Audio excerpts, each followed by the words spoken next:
It's a close-knit community, really it is. I do at least 3 to 5 miles every day, at least. I mean, this is something we all love and do because we love. It's one of our greatest joys. How tough is this for the biking community? Essentially, it's a heartbreaking event. It defies description. It breaks your heart. This is a special edition of 24-Hour News 8, Kalamazoo's cycling tragedy. And good evening, everyone. I'm Brian Sterling, anchoring our team coverage from here just north of the city of Kalamazoo along Westnedge Avenue, where last night's awful crash occurred.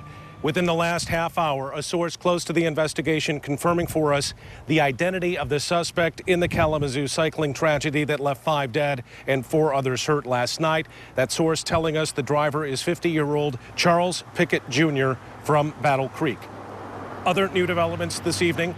All 9 victims have been identified, and authorities say they're no longer classifying last night's crash as a hit and run. And as we speak, right now in Kalamazoo, a massive group of cyclists is about to begin what they're calling a ride of silence to remember the lives lost last night and to show their support for those still hospitalized. And you can see from these live pictures just how large this group is. They'll be riding through the area tonight. And again, we have team coverage for you this evening, including an interview with the cyclist who organized the Ride of Silence. But we want to start with 24-Hour News 8's Ken Kolker. He has new information about the driver being accused of this awful crash last night. Ken.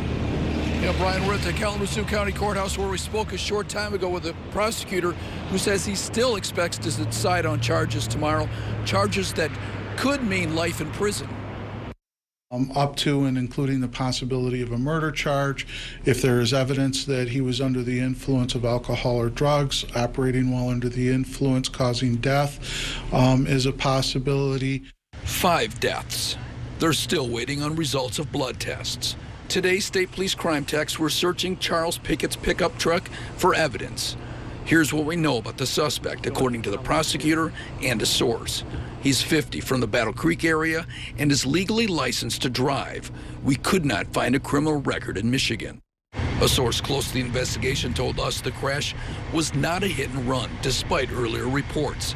Says the driver did not leave the area and was not trying to run from police.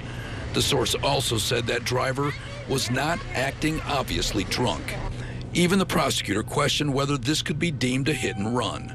I don't know whether it's fair to call it a hit and run or not. It's fair to describe him as having hit 9 bicyclists, caused 5 deaths, severely injured 4 others, and not stayed there and not provided first aid. In the half hour before the crash, 3 people called 911 to report erratic driving in the city of Kalamazoo, in Kalamazoo Township, and north into the county. I don't know where he was coming from or where he was going to. I only know that the way he was driving was unsafe. And the prosecutor says he doesn't know if police were actually out searching. And it's a moving target. This isn't where they were called to a specific address to address a problem. Their response is to look for somebody that's moving through the community. How close they were, I don't know. A source says the driver was treated at the scene for minor injuries, then taken to the hospital for an undisclosed reason. Now we're continuing to research the suspect's background. We found his lived outside of Michigan, including in Tennessee, where our targeted researchers found that he has had some tickets for speeding. Now the prosecutor says he's still waiting for blood test results to determine if he was either possibly drunk or high on drugs. He still hopes to make a decision by tomorrow on those charges. Back to you. Ken Kolker reporting live. Yes, everyone anxious for the results of those toxicology reports that should be coming back from state police headquarters. Our team coverage continues tonight, and we are putting some names and faces to those who lost their lives here and who were hurt in this senseless tragedy. 24-Hour News 8's Joe LaFurgey continues our coverage live in Kalamazoo with more on that story. Joe. Good evening, Brian. The parishioners here at St. Thomas More Catholic Student Parish, right on the edge of the Western Michigan University campus, especially hard hit. 2 longtime parishioners were among those killed last night. It's one of these situations, and a lot of people have understood this. It's like a bad dream that you expect to wake up from. But Sister Pamela Owens knows Larry Pollock and Tony Nelson are gone. A church is more than a building. It's people like Pollock and Nelson. It's a wonderful parish because of people like Tony and Larry and their spouses and etc. They were large men because they helped so much in the community. Their hearts were so big. They were so giving. So yeah, it's very shocking. Pollock, 74, and Nelson, 73, both longtime members of St. Thomas More, were part of a group of 9 cyclists struck just after 6:30 last night.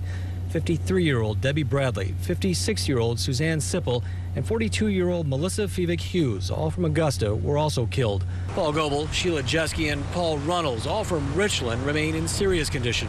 Jennifer Lynn Johnson of Kalamazoo is listed in fair condition.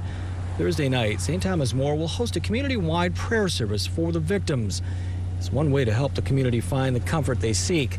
The comfort parishioners at St. Thomas More found in the way both Larry Pollock and Tony Nelson lived and died. They loved bicycling. That was their passion. And they were 2 good friends who were bicycling together. At the time, they met the Lord. That community prayer service is open to all faiths. It's scheduled to begin tomorrow night at 7 here at the church at 421 Monroe. Live in Kalamazoo, Joe LaFergie, 24-Hour News 8. All right, Joe, thank you for that report. And we want to show you what's happening right now. We want to take you back to that ride of silence. It is getting underway as we speak. And 24-Hour News 8 Sarah Hurwitz is live outside of Arcadia Brewing with more on that event. Sarah? Yeah, Brian, just a huge showing of support. We are in the middle of the crowd here. I'm going to take a step out so you can see people of all ages and skill levels here to support the victims and their families. And everyone I spoke with today says that this biking community is growing very fast in Kalamazoo. And the ride tonight, the organizer says that it's time to seize the moment, honor the victims, but also raise awareness of the rules of the road. A chain of cyclists taking time out of their ride to pay tribute. I'm devastated. I kind of knew that this might happen. On the side of the road where a truck hit 9 bicyclists out on a group ride last night, killing 5, seriously injuring 4. It's a close-knit community, really it is. And I'm sure I'm going to find out later that I knew some of these people. The tragedy reaching farther than Kalamazoo as this boy and his dad visiting from out of state lie flowers in front of a bike in white, some calling it a ghost bike, serving as a memorial for the victims. I figure this is the least we could do being from, out of the area to show our respect for the family and everybody that's going through a tragedy right now. A crash spurring a conversation about the dangers that cyclists face and what to look out for on the road. I mean, you can use hand signals and wear reflective vests and wear helmets and have a bike lane, and if the right people aren't driving safely on the road, then that's gonna take a toll. So when it's your friends and it's right here a couple of miles from where you live, it really hits hard. But the Kalamazoo biking community isn't shying from the road. Talk about Kalamazoo strong. These were people who were community active in the communities. They were active as individuals. They were definitely people who were seizing life. Sheila Wood, the organizer of the Ride for Silence tonight, says it's staying strong in the midst of 2 tragedies now for the Kalamazoo community, just months apart from each other. It's been hit very hard. It's been hit harder than I think any community I can think of. Such a strong community here. You can see they are getting ready to go on that ride here. I'm told that it is a 5.9-mile ride. It goes all through town, and we will have another reporter, another crew here working to cover that for you, and we'll have continuing coverage of that at 10 and 11 on Wood TV 8. Send it back to you, Brian. All right, Sarah, we look forward to that event, and we hope that everyone stays safe out on the roads tonight.